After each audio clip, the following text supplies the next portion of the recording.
గతంలో ఎప్పుడు చూడలేదు. ఈ టీఆర్ఎస్ పాలనను చూస్తున్నాం. వర్షాలతోటి నష్టం జరుగుతుంది రైతాంగానికి. అదే కాకుండా కరోనా వచ్చినట్టుగానే ఈసారి మిర్చి పంటకు కూడా ఒక తెగుళ్ళు వచ్చి మొత్తం పెట్టుబడి అంతా పెట్టి ఇక పంట చేతికొచ్చే టైంకు ఇట్లా ముడుచుకుపోయేటువంటి పరిస్థితి. కాయ వచ్చే పరిస్థితి లేదు, మరి కొత్త కాయ కాసేటువంటి పరిస్థితి లేదు. రాష్ట్రం అంతా కూడా మిర్చి రైతుల పరిస్థితి ఈ రకంగా ఉంటే కనీసం హార్టికల్చర్ డిపార్ట్మెంట్ అలర్ట్ చేసి రాష్ట్ర ప్రభుత్వానికి సోయి ఉంటే మరి ఎందుకు ఇట్లా జరుగుతుంది, దానికి ఏం మందు కొట్టాలి, ఎట్లా ఈ తెగుల నుంచి నివారించి వాళ్ళ పెట్టుబడి వాళ్ళకు వచ్చే రకంగా ఎట్లా చేయాలన్నటువంటి ఆలోచనే లేదు. ఒక దిక్కు రైతులకు గిట్టుబాటు ధర కలిపేయాలి, వరికి ఇట్లా వరేస్తే ఊరే అన్నారు, మిర్చి వేస్తే ఇట్లాంటి రోగాలు వస్తే హార్టికల్చర్ లేదు, ఈ అగ్రికల్చర్ లేదు, ముఖ్యమంత్రి లేరు. ఏమన్నంటే 5,000 రూపాయలతోటే పెట్టుబడితోటే మొత్తం బతుకులు బాగుపడతాయి, రైతాంగం సంతోషంగా ఉన్నారని ఒక్కొక్క ఎమ్మెల్యే ఎంపీలు మంత్రులు 1000 ఎకరాలు 500 ఎకరాలు 100 ఎకరాలు ఈ టీఆర్ఎస్ అధికారంలోకి వచ్చిన కాంచి భూమి అంతా కూడా కేంద్రీకృతం చేసుకుంటున్నారు, ఒక దగ్గర కబ్జా చేస్తున్నారు. గతంలో మనకు కాంగ్రెస్ ప్రభుత్వము 1000 ఎకరాలు ఉన్నప్పుడు పంచిరు ప్రజలకు. ఆ పంచిన భూములలో ఉన్నటువంటి కాస్తు కాలాన్ని కూడా తీసేసి ఇవాళ అధికారంలో ఎవరుంటే పెత్తనం ఎవరుంటే వాళ్ళ చేతుల్లోకి మళ్ళీ భూమి అంతా ఇచ్చేస్తా ఉంటారు. అనుభవదారుని యొక్క కాలం తీసేసారు, కాస్తు కాలం తీసేసి పాపం ఎలాంటి హక్కు లేకుండా చేసి వాళ్ళ రైతులను కూడా విభజించిన చరిత్ర, ఉద్యోగులను విభజించిన చరిత్ర ఎవరికైనా ఉంటే టీఆర్ఎస్. రైతులకు రైతు బంధు ఇస్తా అని చెప్పి కౌలు రైతుకు లేదు, మా దగ్గర పోడు రైతులకు లేదు, పట్టా ఉన్నోళ్లకు లేదు, పట్టా లేనోళ్లకు లేదు. పట్టాలు ఉన్న రైతులు ఎంతమంది ఉన్నారు ఇవాళ? పట్టా ఉన్నోళ్ళకేమో పెట్టుబడి, పట్టా లేని రైతా కాదా, కష్టపడతాడా కాదా చూడు.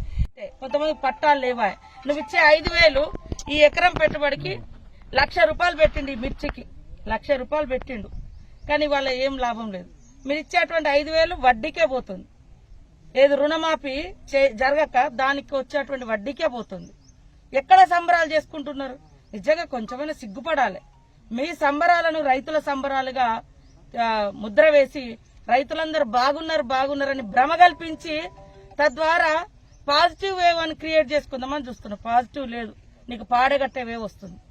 ప్రజలు ఈ ప్రభుత్వానికి పాడగడతారు.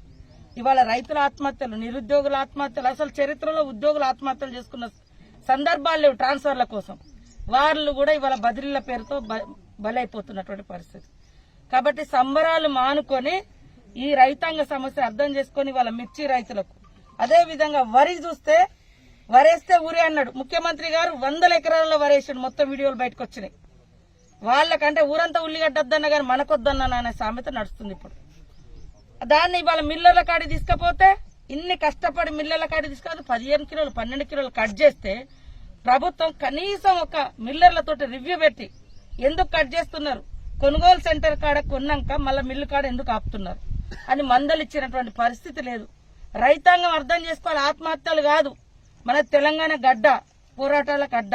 అనేక పోరాటాల ద్వారా తెలంగాణ కావచ్చు, నిజాం నవాబు కావచ్చు, బ్రిటిష్ కావచ్చు, అనేక ఈ రోజు ఈ స్థాయికి వచ్చినామంటే దీని వెనుక పోరాటాల చరిత్ర ఉంది. ఆత్మహత్యలు చేసుకుంటే మన కుటుంబాలు ఆగమవుతాయి. కుటుంబానికి అండగా నిలబడండి. ఇంకా 4 రైతులకు నాయకత్వం వహించి పోరాడదాం రండి. హాయ్ ఫ్రెండ్స్, మా టుడే టుమారో యూట్యూబ్ ఛానల్ చూస్తున్నందుకు చాలా థ్యాంక్స్. మరిన్ని లేటెస్ట్ వీడియోస్ కోసం వెంటనే సబ్స్క్రైబ్ చేయండి. అలాగే ఈ బెల్ ని కూడా రింగ్ చేసేయండి. మా నోటిఫికేషన్స్ అన్ని మీ మొబైల్లో వస్తాయి. అలాగే మా వీడియోస్ మీకు నచ్చితే లైక్ చేయండి, షేర్ చేయండి, నచ్చకపోతే కామెంట్ చేయండి.